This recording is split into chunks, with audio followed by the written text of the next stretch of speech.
everyone. Thank you so much for waiting. I was having some technical difficulties, so I appreciate the wait. So I'm just gonna give maybe like 2 more minutes to see if anybody else hops on, or a minute or so, and then we'll start. Yay! I'm so happy you're excited to learn about coffee, Valeria. I'm excited to show you a little bit of what I know and some extra stuff. So I'm gonna take out the ingredients from the microwave, so it'll be just a second.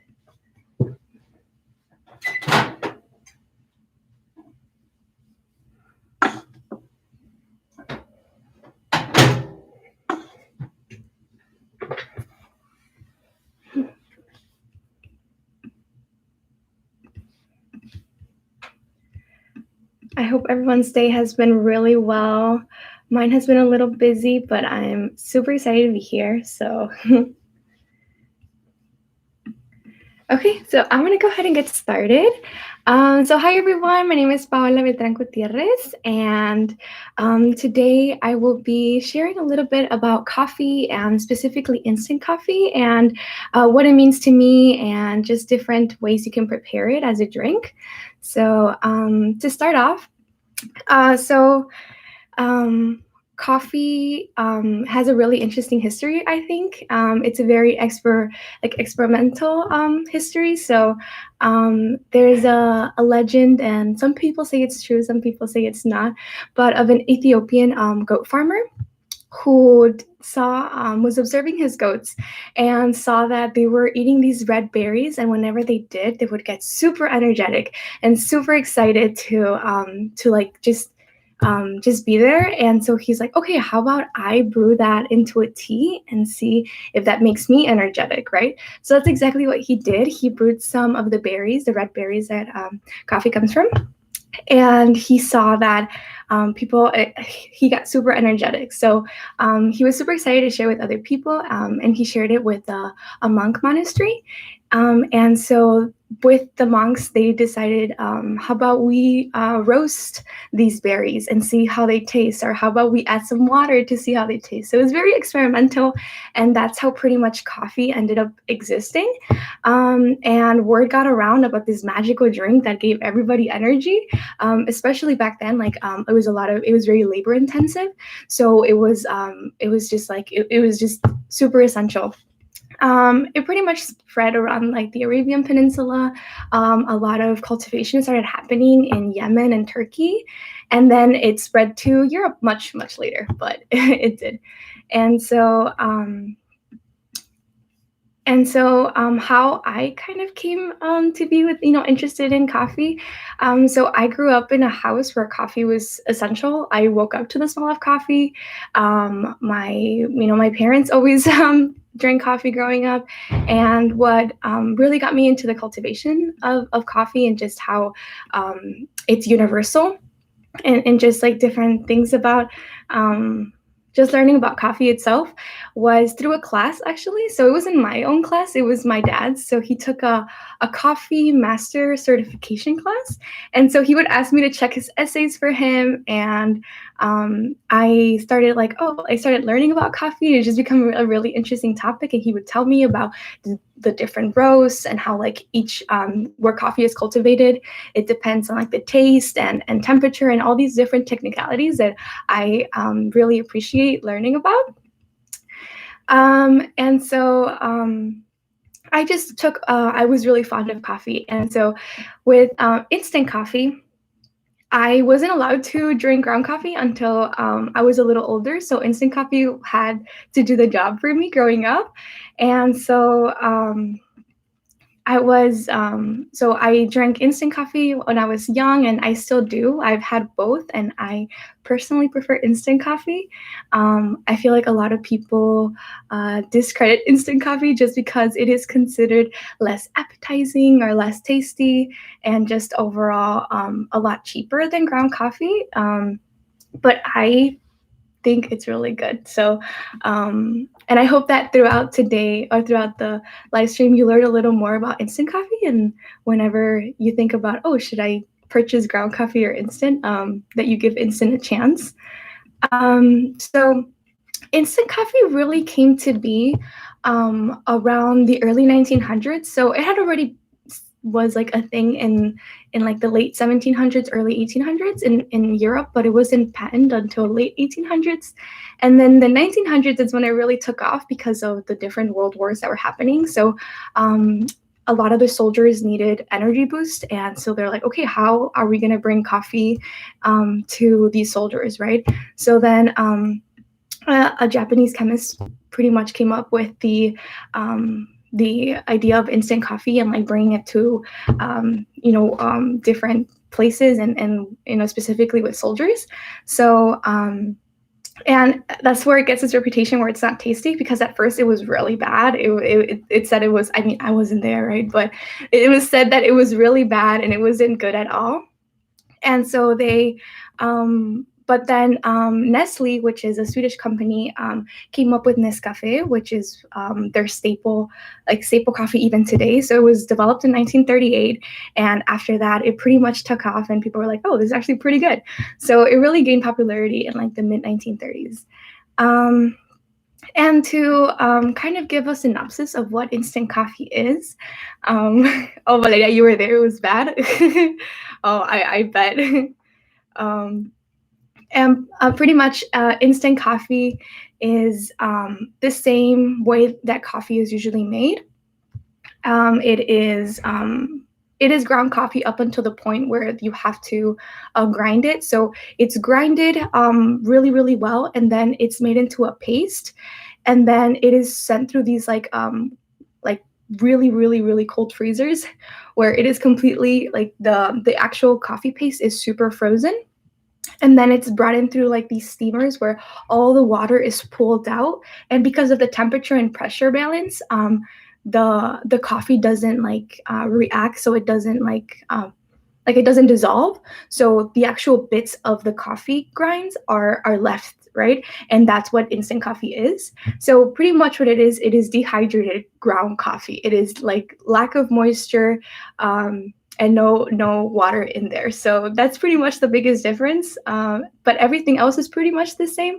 Again, the taste might be a little different, but it's okay. So I want to show you all kind of different forms you can make instant coffee. So I'm going to start off with a really basic one and then lead to a more unconventional ones, I think. And hopefully you take something out of the tutorial. So we're gonna start off with our special guest, Mr. Folgers coffee. This is the classic. I feel like a lot of people have this in their household. I personally don't really drink this one at home, but it's pretty good. I like it. So for this one, it's gonna be very simple. I have a mason jar here just so you can see like the transparency, but I would usually put this in a mug or something. So we add water, right? Like this, pretty much. And then I have a spoon here. And I'm gonna add pretty much like a good chunk like this. And then you put it in, and then you mix it like that, right? You mix and stir and stir and stir until it's dissolved, until you don't see the grinds on the bottom, right? Because, and for that, the water needs to be warm, like pretty warm. And you just stir and stir and stir. That was a chunk. I know, it's because I like my coffee.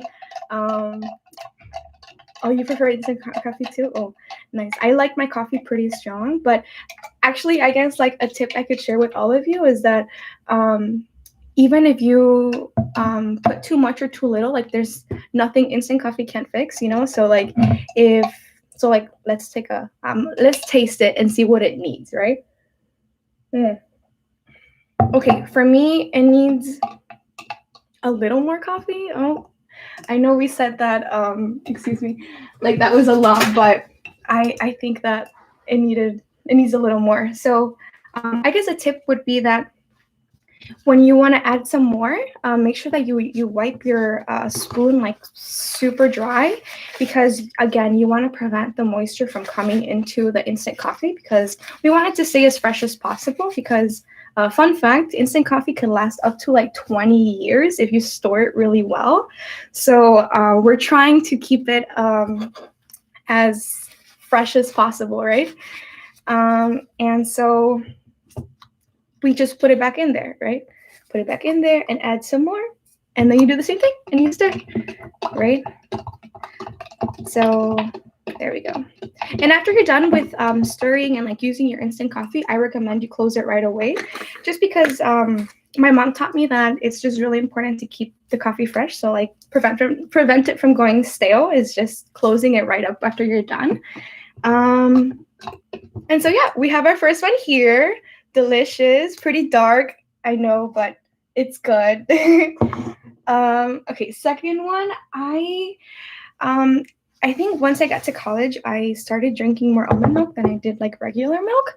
So I'm gonna do this next coffee with almond milk, right? So we're gonna pour it in a little bit, just this much, right? Because I have a trick for all of you.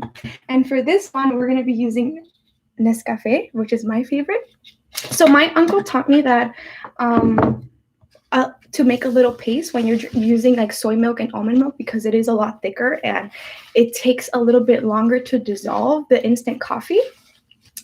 And so I added probably like all of the like I'm going to use for coffee, like this much, and then you put it in there like this, and you just stir until you make a little paste like that. You see that? It looks like watercolor. It looks like really dark brown, but it kind of works, and it's dissolved, right? So then it dissolves within the paste. So yeah, after he taught me that, I kind of been doing that whenever I use soy milk or almond milk, because I feel like, I don't know, it brings out the flavor a little more. Oh, that was a great chunk. I know. I'm sorry. I'm reading the comments here. And do you think to get energized or just to taste? Also, do you cream and sugar? I do use cream and sugar sometimes. I really love coffee, but I like the taste of it sometimes as it is and sometimes not. But I drink coffee for pleasure, not for energy. So it kind of becomes like a little thicker syrup, I guess, like that. And then you add the rest of your almond milk, right? And we add it all in like that. And you just stir.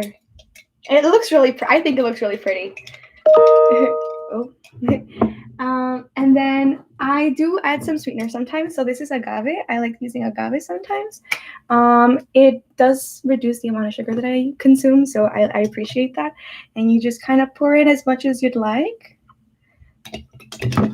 And you put it in. It's like whipped coffee. Yes, kind of, right?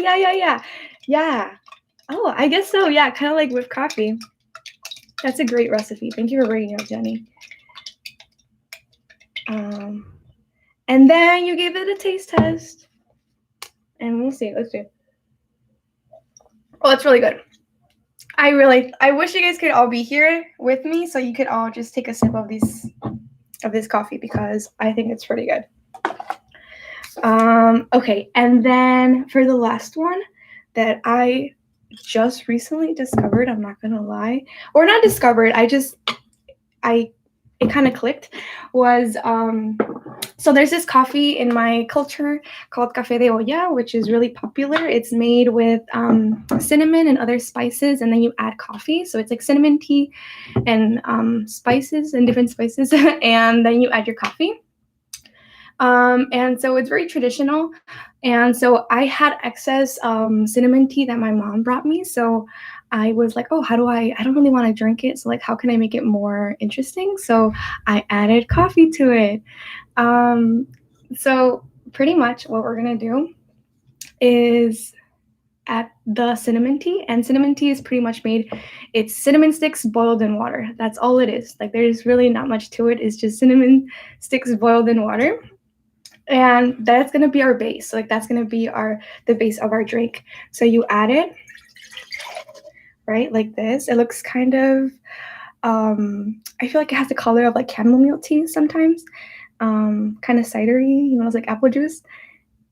And then you add your coffee. And for this one, I'm actually going to be using It's this Ecuadorian coffee that I really, really enjoy. It's also instant coffee, and this one's straight from Ecuador. So we open it up, and this one's a little different. This one's a little thicker, I would say. Like the granules are a lot less dark, and they're a little chunkier. And we just add it in here like that. And then for this one, I do add sugar, like a packet of sugar. And we put that in there. I am using raw sugar. And then you stir. And it tastes like café de olla. A little bit. I mean, not as like the authentic, right? Because the authentic is made in like clay pots and it's different, right? But I think it does the job. So we give it a try. Yeah, that's really good. I think it's really good. And so I think like the beauty of coffee and instant coffee is that it is so multiple. Like you can really do it in different forms and based to your taste. So that's what I really appreciate about instant coffee. It is you can really do a lot with it, and not just drinks, but like Jenny mentioned, like you can do whipped coffee with it. You can add it to desserts. I know people like use instant coffee for like facials and things like that. So and body scrubs. So instant coffee, I think not only is it good, but it's very accessible to people, for people who just can't afford ground coffee, because ground coffee can be a little more expensive. And instant coffee just gives that accessibility to a lot of people. And also temperature. Not everybody can keep ground coffee in their cabinet for a long time. And instant coffee has the ability to do that. So I think it just provides us like access to coffee for anybody who wants to have coffee in their kitchens. So I'm going to be reading a couple of the comments and see if you have any questions or any questions I can answer here on the spot. And I see one from Daniela, and it says, do you think whether the household staple is instant ground coffee, and is it a cultural thing? I think based on my own experiences, I'm not speaking for other cultures and stuff, but at least everybody that I know in my culture has instant coffee in their cabinet. Like that's just staple. My grandparents actually don't like instant coffee. They have ground coffee. So, but everybody else that I know has instant coffee. And I think that there's different forms of instant coffee within like different communities. So like there's the Cuban instant coffee that is really well known. There's like this one, Ecuadorian coffee. There's Colombian instant coffee. There's just Turkish instant coffee. There's a lot of different kinds of instant coffee in every culture. So I think that, or a staple in each culture. So I think that, I don't know, it's a mixture of a little of everything. Do you think... And Valeria do you think, again, I answered that one, is the energized one. Yeah, I drink it for pleasure. I really do drink coffee for pleasure. Yeah, that's your go-to, family's go-to. Nice. That's awesome. Well, thank you so much for everyone who joined. I really appreciate you listening to me talk about coffee a little. I hope that after today you think about instant coffee a little differently and you give it a shot if you've never given it a try. I think it's definitely worth it. And if you have any questions, feel free to let me know. Super excited and that you were all here with me. And thank you so much. What are you going to do with the 3 coffees you made? I'm probably gonna put them in the fridge and drink them in them as I go throughout the days, because I do have finals. So, and when did iced coffee become so popular? That's a great question. That's a great question, Daniela. And unfortunately, I don't have an answer for you today, but can definitely reach out and I'll hopefully give you an answer. Okay, well, thank you so much. Have a great day, everyone. Thank you for joining. Bye-bye.